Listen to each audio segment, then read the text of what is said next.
Hello, hello, hello, my friends. Today we're going to be doing something a little bit different than the norm. No vintage Macs today.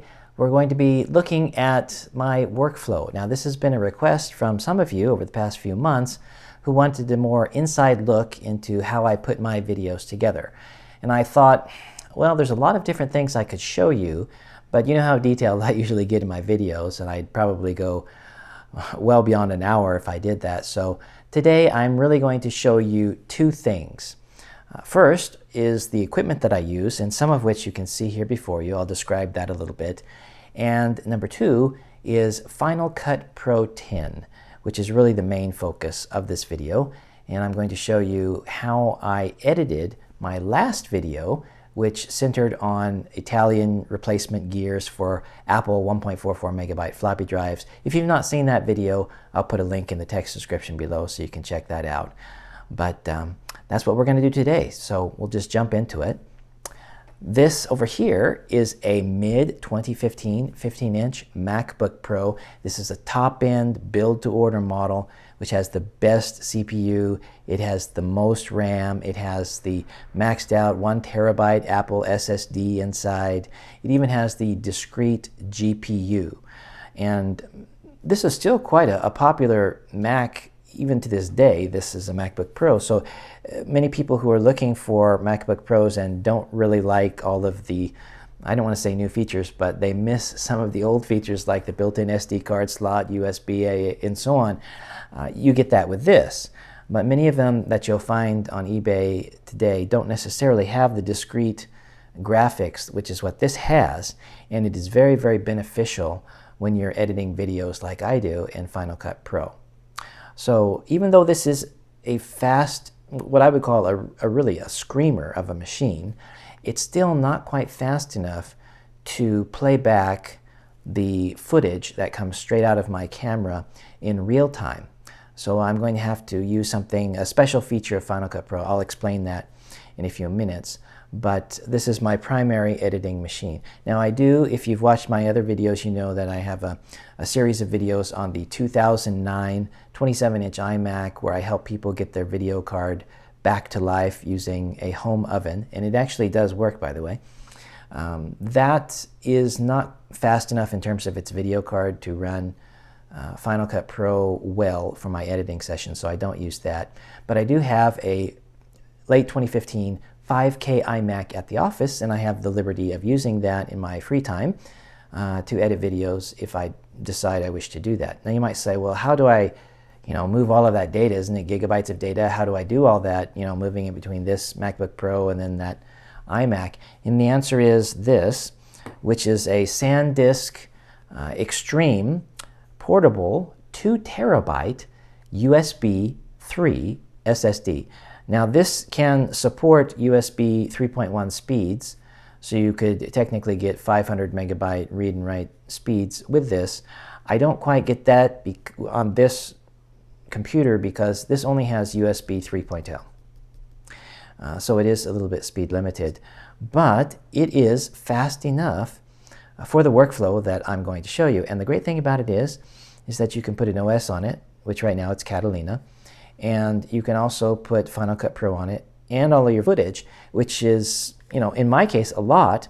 My longest video is my 800K drive video. It's about an hour and a half long, and all of the video, all of the render files, all of the audio, all of the supplementary graphics that I put in, everything easily fits into this 2 terabyte size. And the good news is you can still buy this today. It's sold much cheaper today than when I bought it more than 2 years ago.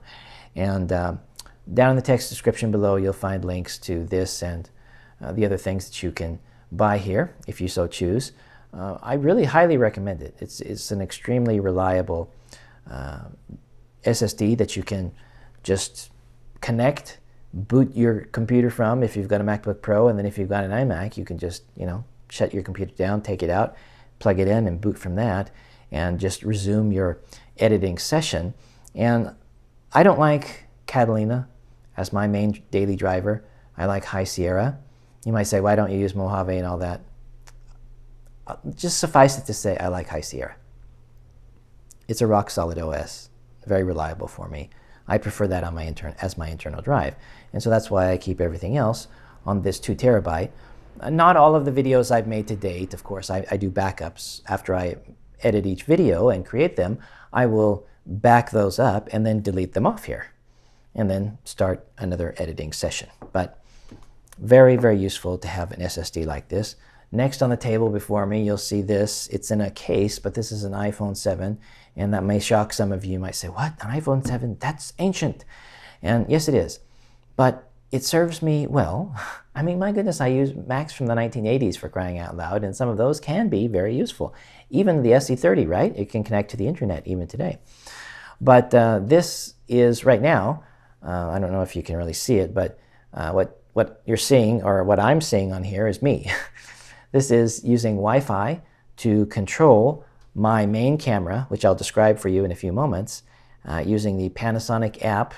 And I can start and stop the video, change white balance. I can change the f-stop, and pretty much every feature, ISO, and you name it, the features of the camera, I can control from this. And I normally use this and just hide it whenever you see me here sitting before you with this black background. I'm actually controlling my camera with this because my camera is on a tripod, I would say more than 2 meters away. It's quite a distance away. And so rather than me running around and pushing buttons and then running back, I can do everything remotely with this. Next, I have, and the reason I didn't hide my lav mic wire is because I'm showing you everything today, but hopefully this isn't causing a crackle. It might crackle a little bit since I'm moving it. If so, please forgive me. But this is my SONY PCM D100 audio recorder, which is about the best handheld recorder that you can buy, even to this day. And this came out, I think it was back in 2012.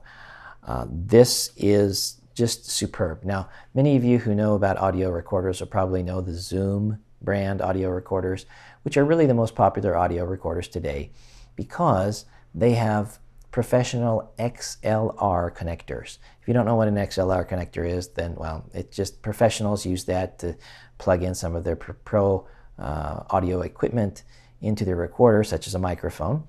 And this does not have that connector. Instead, it has a 3.5 millimeter, 1/8 inch jack for connecting, well, lav mics like this.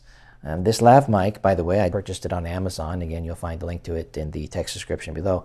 This is called the Purple Panda, of all things. Purple Panda mic. It comes with a variety of accessories, even an extension cable.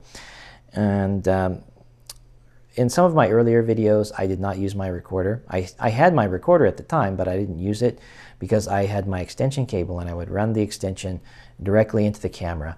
And the reason I wanted to do that is because it saves me a lot of editing time. I don't have to, pull the audio off this recorder, then put it in to Final Cut Pro and line it up and match it up with the camera audio to keep it in sync. And it's a little bit troublesome to do when using these recorders. But the problem is that with a wired mic, this is not RF shielded anyway. And so the longer the cable, the more noise it picks up, especially under fluorescent lighting, which is what this room lighting is. And it'll create a buzzing hum. And I had to spend a lot of time using noise filters to clean that out. And it was just a real hassle for me. So I decided to just stop doing that and using my recorder. Even though I'm using my recorder, sometimes this mic will still pick up a hum. Not all the time, but sometimes. Even so, it's a very cheap mic. I think I paid like $30 or something, maybe a little bit less than that for it. And if you want to go on the cheap and get a mic, like mine, you've heard my videos, so you kind of know how it sounds, then yeah, you can buy it on Amazon if you like. And it'll go into your recorder, even if you have a Zoom and not something like this. This is a very expensive recorder, by the way. It's close to like $800. But the sound quality is phenomenal, especially if you're doing stereo. It has built-in mics, but for me to use the built-in mics would mean I need to keep this PCM recorder close to my mouth, and that's hard to do. So a lav mic is really the best for that. But I'm recording this audio right now on this recorder in WAV format, linear PCM. It's not compressed. I'm recording in 24-bit. I can actually record at even a higher bit rate than that, but higher resolution than that. but I think 24 is enough. And that just gives me a very, very clean signal, assuming I don't get any hum on my mic, that I can edit to my heart's content if I need to modify the audio in some way in post. Next, I'm going to show you my backup camera. This is a Lumix GH5. It's actually an older camera. It cannot record in 4K. It records in 1080p. I don't use this very often. I will only use this if I need to show you something that, well, I'm actually going to use this to show you my primary camera in a few minutes here. But I prefer to shoot everything in 4K, even though many of you may not watch it in 4K. 4K is just future-proofing. Plus, I love detail, and you're not going to get much better detail than 4K. Still, we don't have any 8K cameras out, so I shoot everything in 4K. So this is 1080p, and I don't really want to mix 1080p and 4K too much, but on this camera, you can see my primary lens. Almost all of my videos that have been shot to date have been shot on the Olympus 12 to 100 millimeter f4 lens.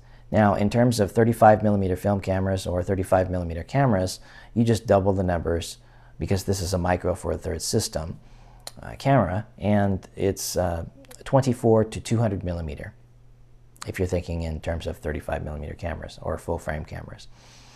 It's an excellent lens, extremely sharp, has excellent manual focusing capabilities. You can see the plastic removable lens hood here. Has built-in stabilization, a lovely, lovely lens, and I'm going to continue to use this. But I would just like to say that the last video I made on the gears and the 1.44 megabyte drives, that was shot with my lens that's on my camera right now, my Panasonic GH5 camera with the Olympus 40 to 150 millimeter f2.8 lens. Now that lens is very comparable in build quality. It's dust proof, it's weatherproof, freeze proof. It's extremely well made metal body, and the lens hood is plastic, but everything else is extremely well made. It has the same type of manual focusing clutch as my 12 to 100 millimeter, and I used that 40 to 150 millimeter lens primarily on my last video, which covered the gear and the 1.44 megabyte drives. So if you want to know how the lens looks, you just need to reference that video. But all of the other videos that I've done pretty much have been with my 12 to 100 millimeter. Now the camera itself, Panasonic GH5 is not the newest camera in the world. It's an older camera, but if you've seen my videos in 4K, you know it does really an excellent job. A lot of people complain about it because it doesn't do autofocus well, but I don't use autofocus. Yeah, I don't. I use one touch setting, so I'll set the focus and then just shoot the scene with the same focus, because I don't want any focus hunting. It's not like Sony cameras or Canon, which have excellent autofocus.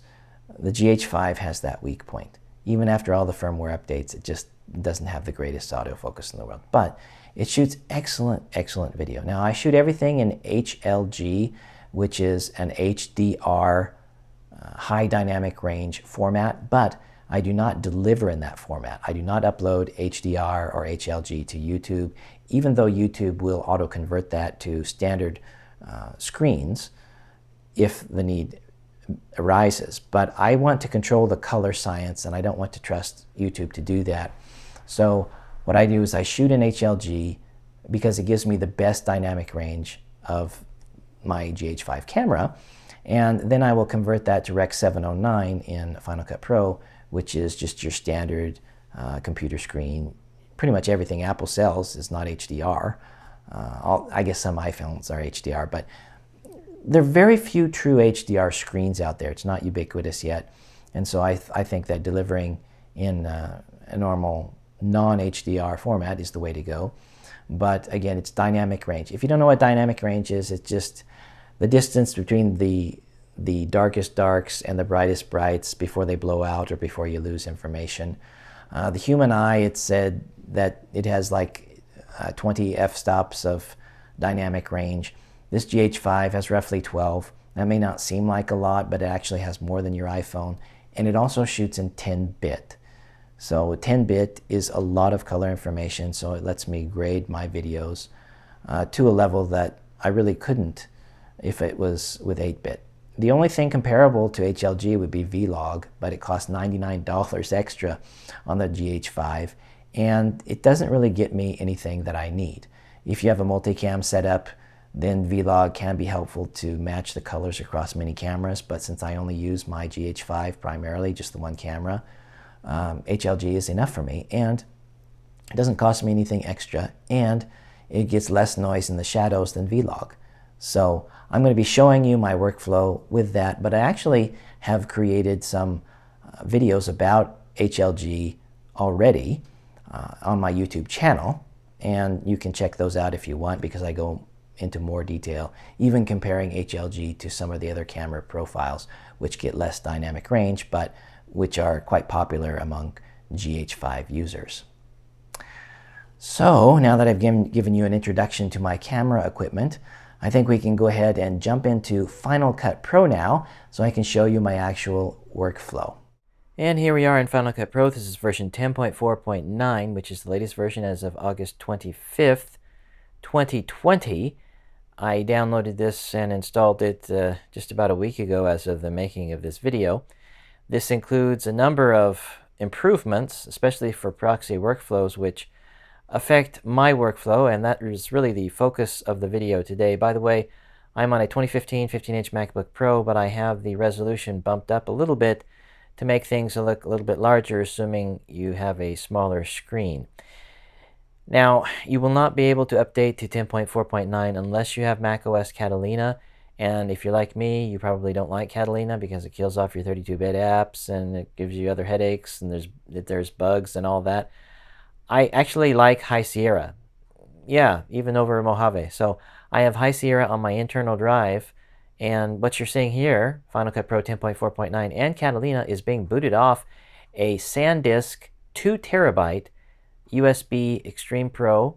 It is more than adequate in terms of speed. It's not the speediest in the world, doesn't reach the maximum speed that the drive is theoretically capable of, because I only have USB 3.0 on this older 2015 MacBook Pro, but 270 megabytes per second writes and 421 megabytes per second reads. As you can see with ProRes, you can go all the way to 2160p, which is 4K, for both writing and reading just fine. And my experience editing videos bears that out. It's more than adequate, and you don't have to put all of this on your main drive, and 2 terabytes is a lot of space. That's what I would suggest if you don't want to put Catalina on your main drive, but yet you want to run the latest version of Final Cut Pro 10, which I strongly recommend because you get a lot of speed improvements in the latest version, which is something, compared to High Sierra, it's really a night and day difference. Now, what you're looking at here, this is the timeline of my last video, and that's the topic of my video today. What is my general workflow? So my workflow for my last video is pretty much the same workflow I do for any of my videos, and that may evolve over time, but for now I'm going to show you what exactly it is that I do. And well, I'll just go ahead and start by showing you the first thing I do. I create a new library for every video that I make, and we'll just go ahead and just call it test here, and it saves all of these into the movies folder on your drive, and you can see some other libraries that I have here. And I create a new library for every video, even though I could, if I wanted to. What you see selected here, 8:30:20, that is an event. I could put multiple events, in other words, multiple YouTube videos, all in the same library, but for my own file management and personal tastes, I prefer to create a new library because I can name this library, like I did my previous video, 1.44 megabyte floppy drive, so on and so on, and I know exactly what's inside. If I have this library and it's got like 5, 10, or even 20 videos inside, I cannot name it adequately to my satisfaction to show me what, at a glance, this library contains. So that is why I prefer to create a new library for every video I make. And we can come over here and we can see, if we click the modify like I just did, it tells us that this is a standard setting, not the wide gamut HDR. And I want to point this out for you because I shoot in HLG, which is an HDR format, on my Panasonic GH5 camera, in 4K of course, but I deliver in Rec 709, which is not HDR, it's standard. And so whenever I create a new library, it's always set to the default of standard, and I leave it at that. Okay. And then the next step is obviously we need to import some media.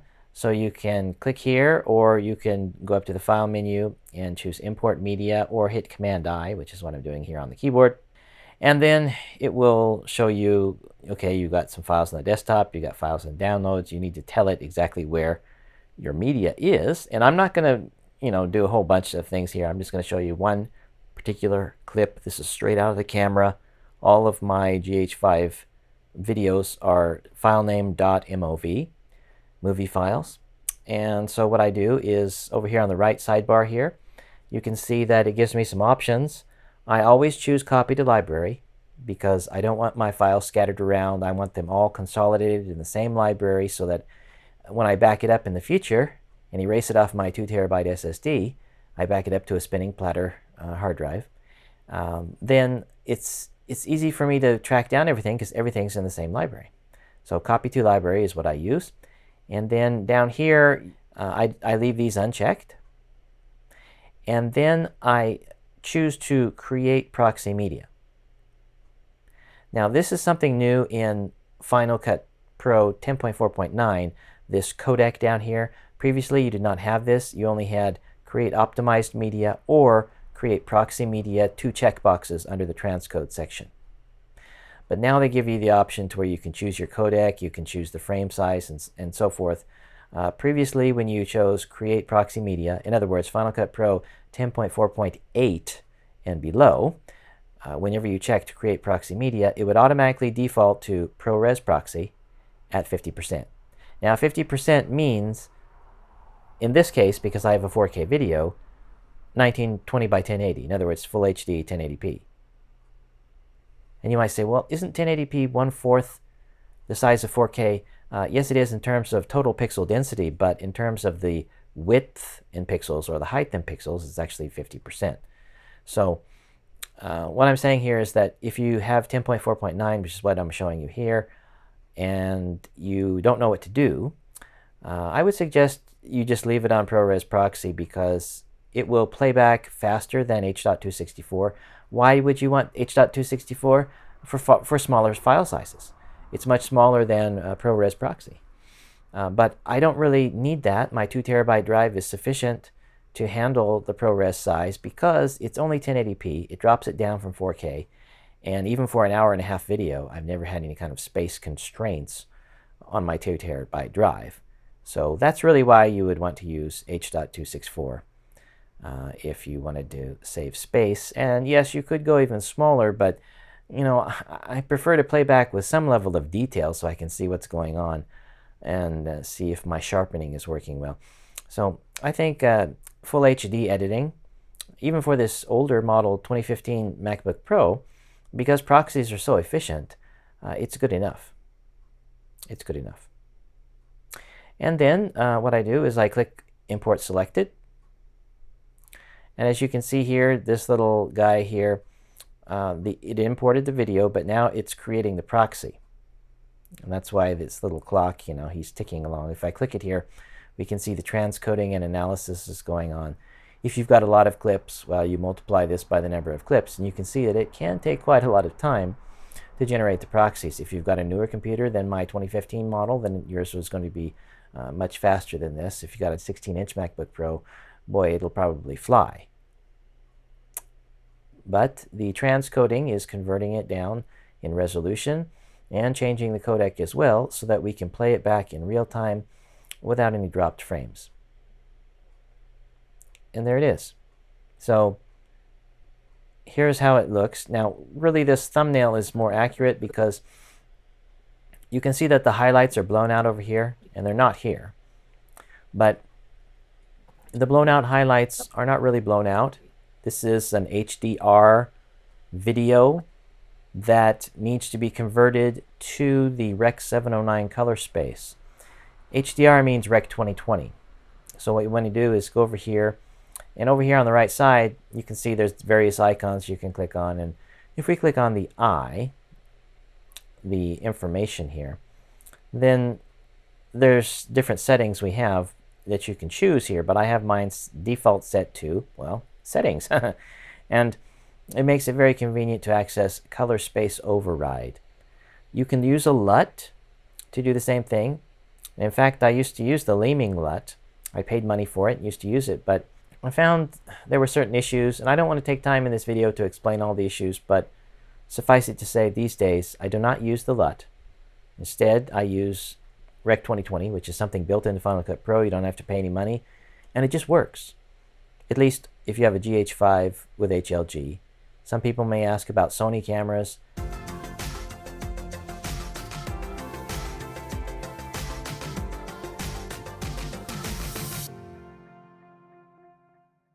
I don't have a Sony camera, but from what I understand, it's a similar workflow. You choose that, and notice that what was before blown out highlights are now looking just fine.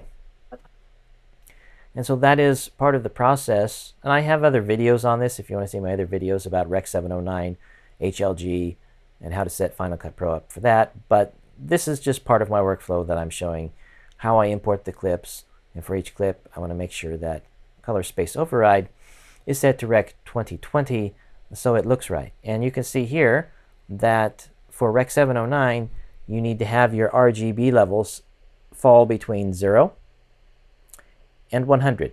And they do now. And sometimes if you have a Rec 2020 HDR project, they will go beyond 100, all the way up to 120 or beyond.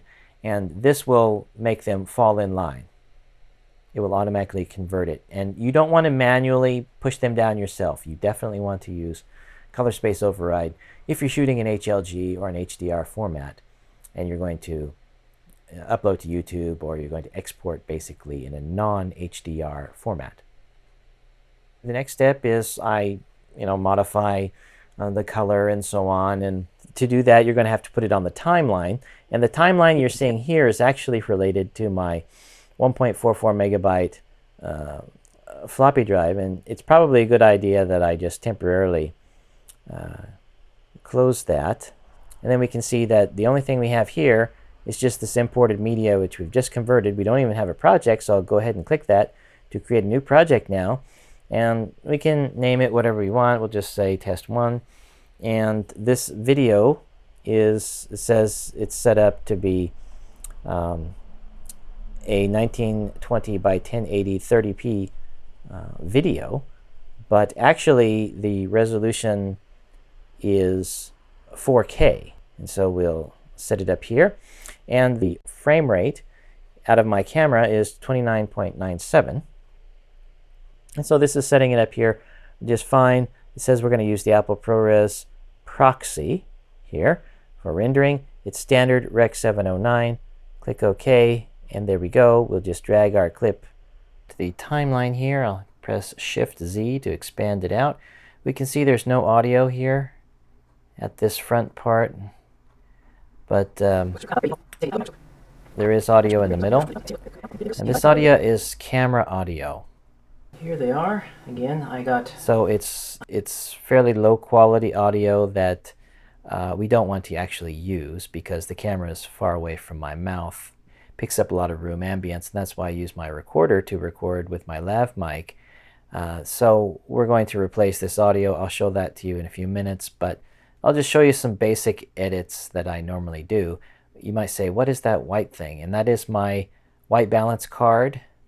Some people use a gray card, and I used to use a gray card, but I found that a white card gives me just very slightly different and, in my opinion, better white balancing. So I use this to white balance my Panasonic GH5 camera in camera. And if you don't white balance again in Final Cut Pro, it's usually okay, but it's actually best to also white balance in Final Cut Pro. And we use this little magic wand tool. Click it once, then it says balance color. Choose that. And then it looks a little bit bluish. And that's because it's an automatic setting. I don't want to use that, so I'll click this and then I'll choose white balance. It gives me an eyedropper. I'll kind of choose towards a middle area and draw a circle about as big as I possibly can. And you can see it's not quite as blue now.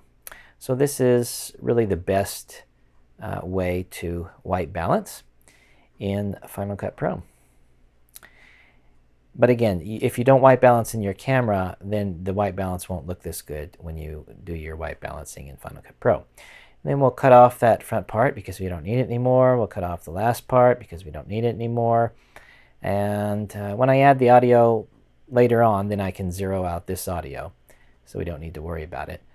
But I'll just show you some of the basic edits that I do. I'm not going to do distort, crop, or transform. I usually adjust the highlights a bit. You can see it here in the RGB. I'm going to press Control-Command-1 to expand it out.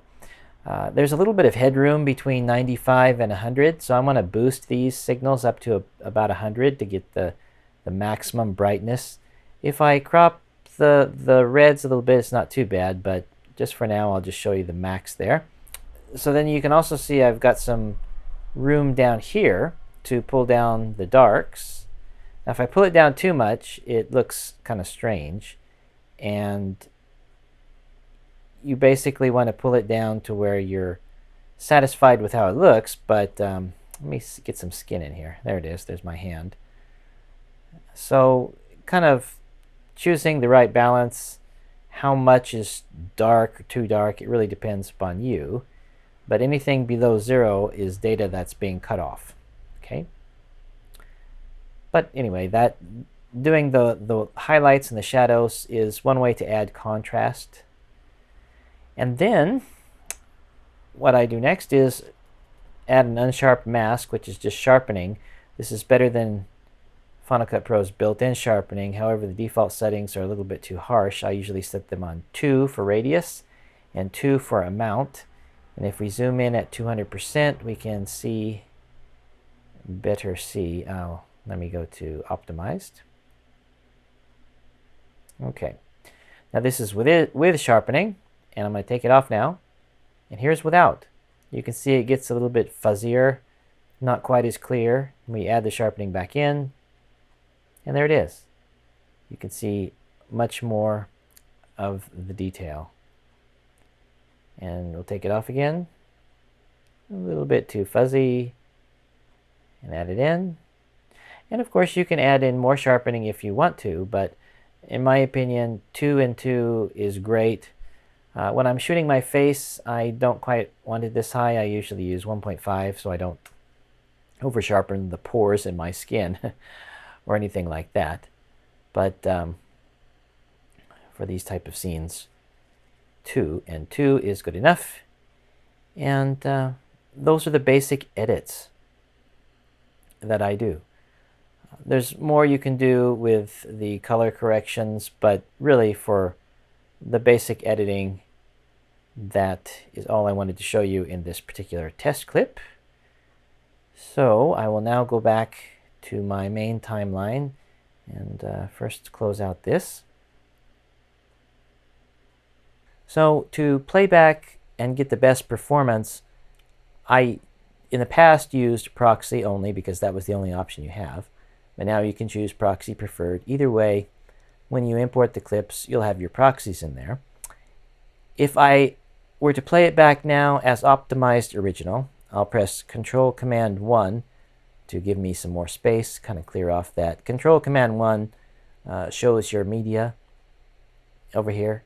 You do it again and it closes it out.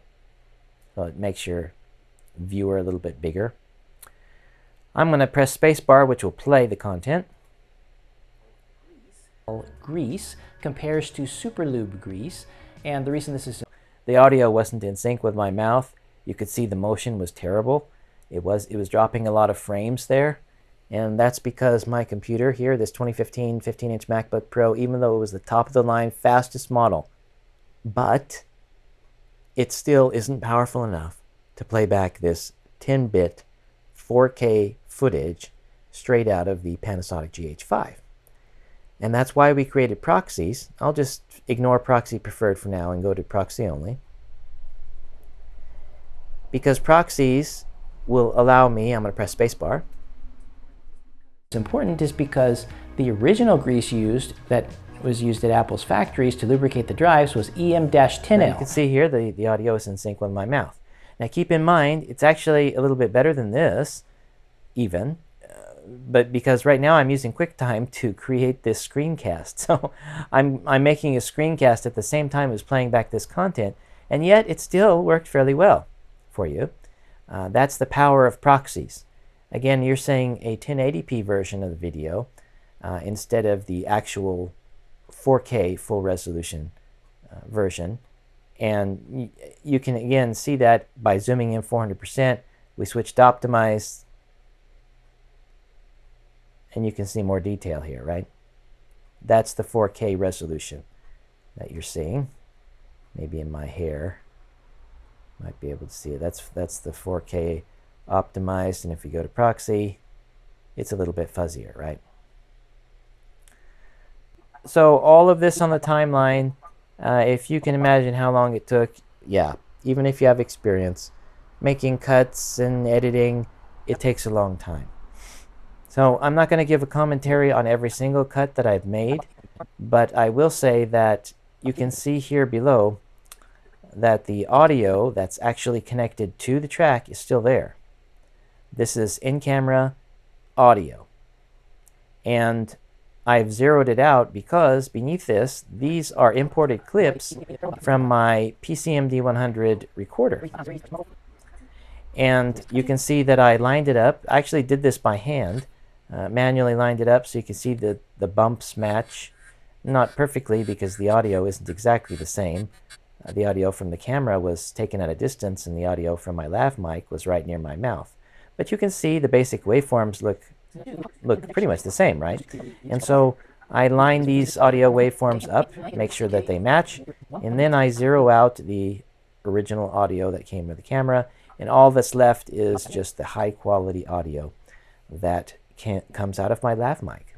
Speaking of audio, as I mentioned earlier, sometimes I get a little hum on my lav mic, and what I use to denoise or filter that is RX Elements from iZotope, and this is actually one of their cheaper version products at $99. I actually paid less than this. I purchased it on a Cyber Monday for $75. So if you wait towards the end of the year where there's a Black Friday or perhaps a Cyber Monday sale, you very well might be able to get it for less than this. But it shows here some of the things that it can do. Primarily what I use is voice denoise. Now this is not for music, so you don't want to use it for that because it may sound overly filtered if you do. But for voice, it filters out the frequencies that you're normally not going to be able to hear. And whenever you hear my voice in my videos, very often I am using this voice denoise, and you're not really able to tell that much. Plus you can adjust the intensity of it and do all manner of things. I don't want to make this video long by focusing on how to use this software, but I'm just telling you that iZotope is a very well-respected name, and I did many hours, days of research to figure out what product to buy, and I decided upon iZotope because their products are just simply excellent. Now, if you have a lot of work to do on your audio and you have music as well, they have an RX8 standard product, but just, I mean, $300. I understand it may be worth the money if you're a professional, but for me, it's just not. It does have a lot more tools, so it really depends upon you. They even have an RX8 Advanced product for about $1,000, so they pretty much have you covered regardless of what you want to do. I'm not paid to advertise this product. I'm just telling you what I use. So if you want more information, then come to the iZotope website and check out Elements. Also on the topic of audio, I get my music from YouTube. If you type in YouTube Music Library, you can pull up a free music page. Free meaning that if you choose attribution not required, it's totally free and there's nothing special you have to do, which is great because YouTube only allows you 5,000 characters in the text description, and I usually have mine filled to the max, so having free music is nice. Also, I don't have a lot of money, so I don't pay for a music subscription service, and this being free is good enough for me. We can just randomly select dance and electronic, click apply, then we can maybe choose a duration here, say shorter than 30 seconds. Click apply, and that's what all these are. So we can use all of these free of charge, no attribution, and it will let us even play back the track.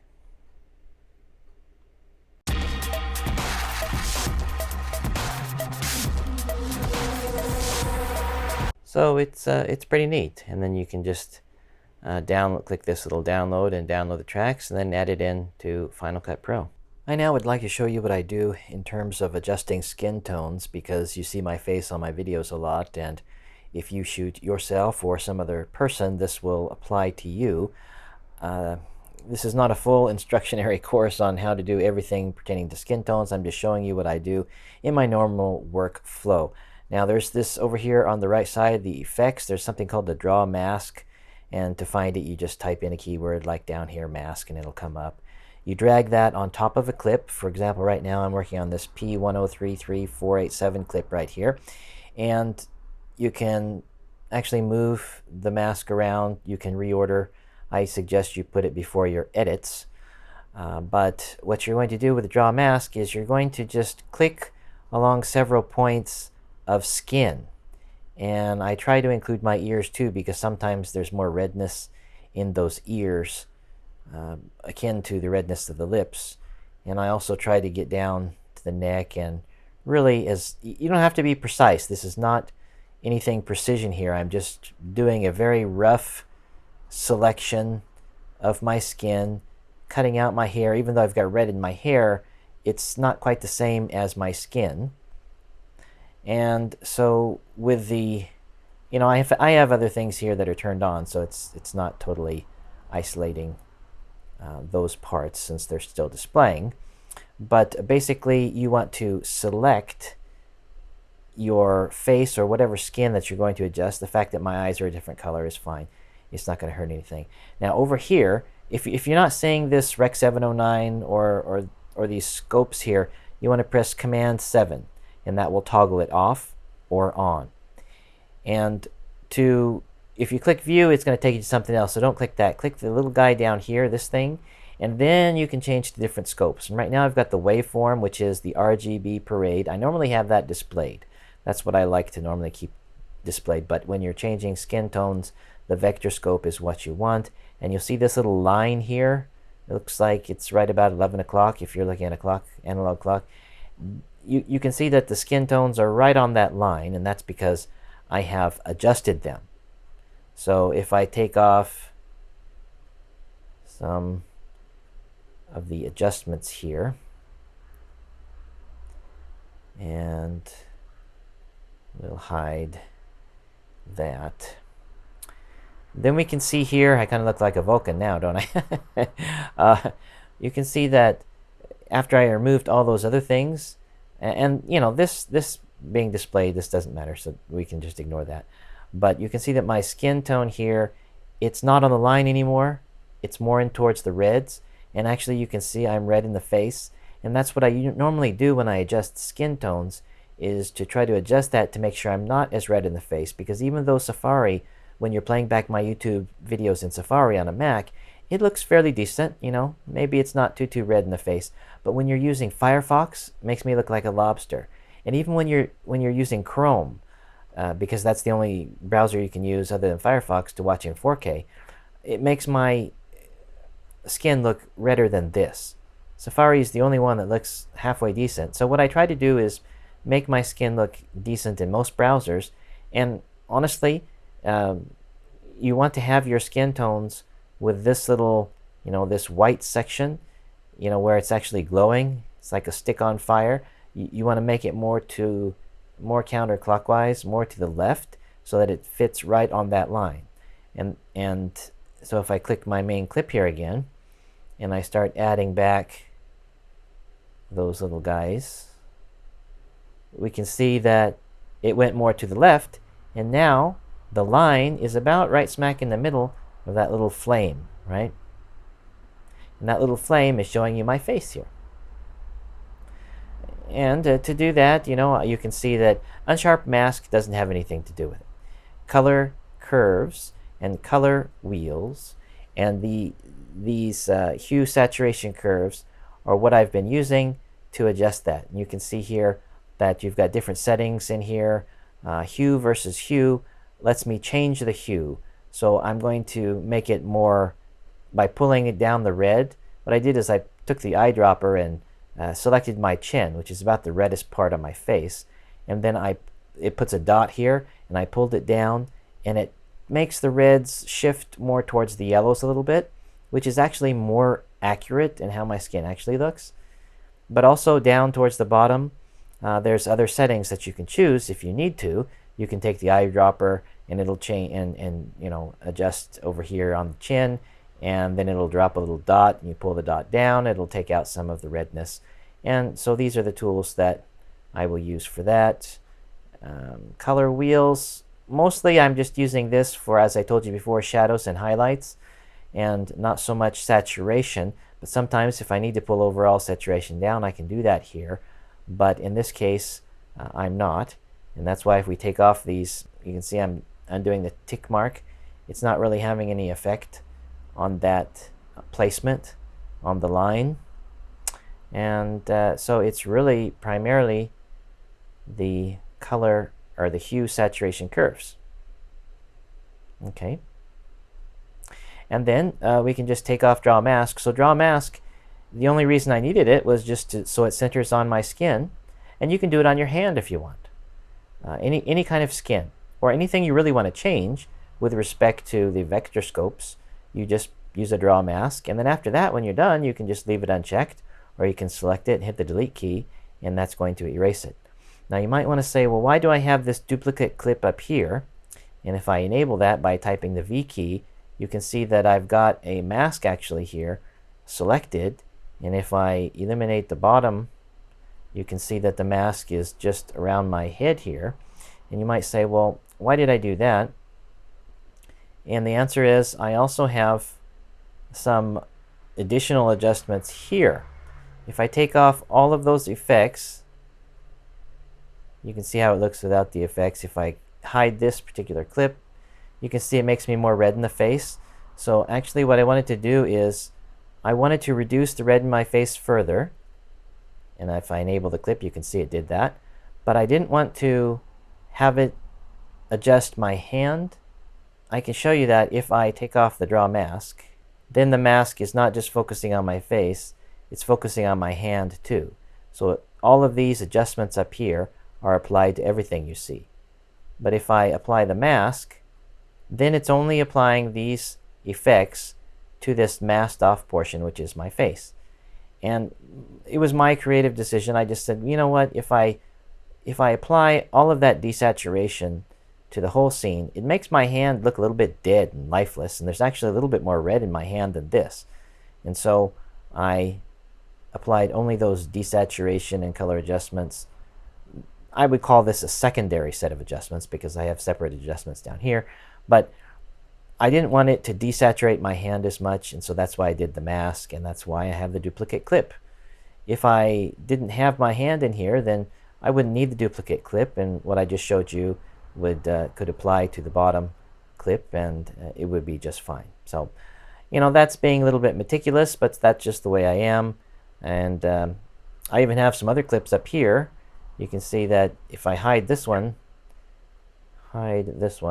it kind of affects the white here. The white is actually a little bit more blown out, and I didn't want it to be blown out, so I added that. See, now it's turned on, turned off. With it turned off, it's blown out. You don't see as much of the cream inside, and now you do. So I added this to, you can see this is the part I'm actually showing you the cream, and it just makes you see a little bit more. So that's the skin tones that I did. Again, I'm not going to comment on every edit, but you can see that there's things that I have, like here. It transitioned from me to this web page, and how I do this is I just use QuickTime. Open up a browser, use QuickTime, record that video, and then I import it into Final Cut Pro and splice it in. And I have commentary that you can see my audio down here that I added in there. And then of course, everything else is just basic transitions between the clips. I did modifications to the color, saturation, and so on these, but since there's very little skin in that, I really didn't use my vector scope to worry about the skin tones. I mostly just look at my RGB parade to try to maximize the information between 0 and 100 IRE. That's what it's called here, IRE. And well, there's more I could say, but I don't want to make this video any longer. So what I'll do right now is just show you, once I have my video completely edited and finished like this, then I will go up to the File menu and choose Share. Now, Share is where you're going to share your video with somebody or even yourself. But I normally upload to YouTube, and so of course I want to choose YouTube to do that. This will compress the video and upload it. Now, some people like compressor, so they'll come over here and say send to compressor. And since I have purchased compressor, it actually does a pretty good job of doing that, but you're going to have to manually upload it separately. And after much testing, I found that once it gets on video, on YouTube anyway, the quality difference between a compressed video and one that you've just shared using this YouTube command, it's not noticeable in my opinion. So I only use this send to compressor if there's some kind of bug or glitch that just won't allow me to use this. And sometimes there is. Final Cut Pro does have bugs, and it pisses me off, to be quite frank.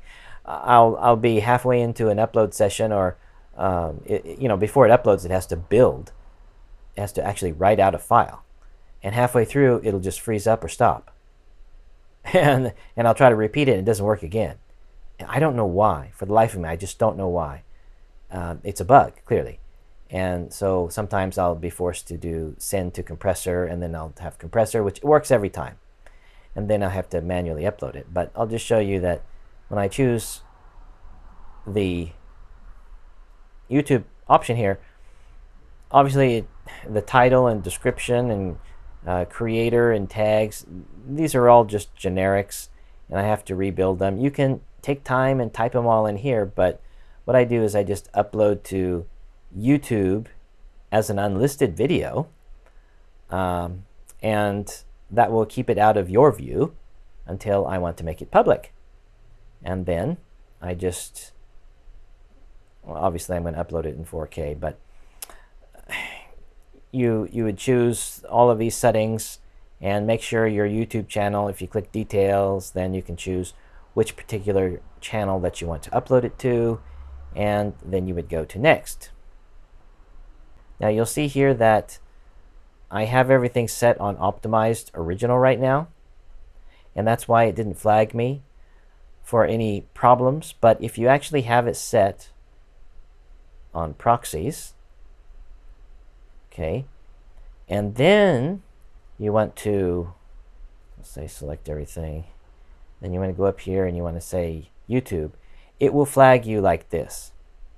And it will tell you it's set as proxy media. You don't want to upload your YouTube video with it set to proxies. You definitely want to make sure that you do optimized originals, and then it will be okay. It'll take time, depending on how fast your computer is. It'll take time to build it out, but that's basically how I upload to YouTube. And that brings this video to a close. As I mentioned before, there's a lot that I left out, and I could have said, but to make this video more compact, I didn't include that. But if you have any thoughts, if you have any questions, suggestions, I'd love to hear from you down in the comments section below. I read and reply to every comment, so I really look forward to engaging you there. If you were benefited or otherwise liked what you saw in this video, I'd certainly appreciate your click on the thumbs up button. And if you'd like to see more content like this, please subscribe. And on that note, I wish to thank all of you who are my subscribers. I value each and every one of you. I took a look at Google Analytics before shooting this scene, and it showed me that we are picking up subscribers at a 50% faster rate this year than we were last year. And that started right about the month of May 2020, when many of the coronavirus lockdowns began. So it kind of makes sense that that happened. when people were working from home, but I'm happy that many of you who are subscribed found this channel. And this channel, what it's about is just me sharing my experiences in hopes that I can well, benefit you positively in some way, be helpful to you, whether that be on vintage Macs, Final Cut Pro, you know, on a variety of techno topics. So I appreciate you for subscribing. And if you'd like to go the extra mile and support this channel, there are a couple ways you can do that. First of all, I'd just like to say that I don't have ads turned on. Google AdSense is completely shut off. Even though I qualify and am able to turn it on, it just wouldn't have any benefit for me because right now I only have about 2,260 subscribers. And more than subscribers, the number of views and the watch time really matters. But on many of my videos, since I do vintage Macintoshes mostly, I might get 200, maybe 300, depending on how many months it's been since I released a video. It's not thousands. So the number of views are fairly low. And well, it just wouldn't translate into anything but pennies per month. So I keep the ads turned off. And the only two sources of revenue for this channel are both contained in the text description that I create under every video. So number one, you'll find Amazon affiliate links. Those are for Amazon USA. Now, some of you have said, I'd love to support you through my Amazon Canada purchases or Amazon UK purchases. The reason I haven't set that up is because I need to make multiple links for every item, and sometimes I just don't have the characters in the text description to do that. But also, it's a lot of trouble to maintain. And yes, I'm aware that there are pay services that I could buy into that will give me one link, but still there's a lot of work on my end to set that up. So I just have Amazon USA set up for now. And a lot of you are from the US anyway, so that's one way you can support this channel. But I also have a link to PayPal in the text description as well. So if you'd like to do a direct donation to this channel, you can use that link, and it's the same link under every video that I put there. And on that note, I'd like to thank Steve in Edmonds, Washington, USA, for his donation to this channel through PayPal last month, in the month of August 2020. Thank you very much, Steve. And thank you to all of the PayPal contributors who have contributed that way to date. Your contributions will directly go to making this channel better. Now, I just want to add one more thing about the Amazon affiliate links. Those only last for 24 hours, meaning if you click one of my links and then you put it in the cart and you don't actually buy anything for a full day, then the cookie or whatever it is that's stored on your computer, just poof, it goes away, and nothing is then credited to this channel if you purchase more than 24 hours later. So there are different things you could do. If you put something in your cart and it's been more than a day and you're ready to purchase and you want your purchase to go towards this channel, then you can come back to any of my videos and just click on any of the Amazon affiliate links, and that'll reset the cookie, and pretty much anything you buy on Amazon during that 24-hour period will be credited towards this channel. Yeah, you can even buy toilet paper if you want. It's, you know, it doesn't matter. And that's one way. If you'd like to contribute to this channel, that's one easy way that you could do that. So I wish to thank each and every one of you for watching today. It's been a long video, but I appreciate your patience. And again, let me know your thoughts in the comments section.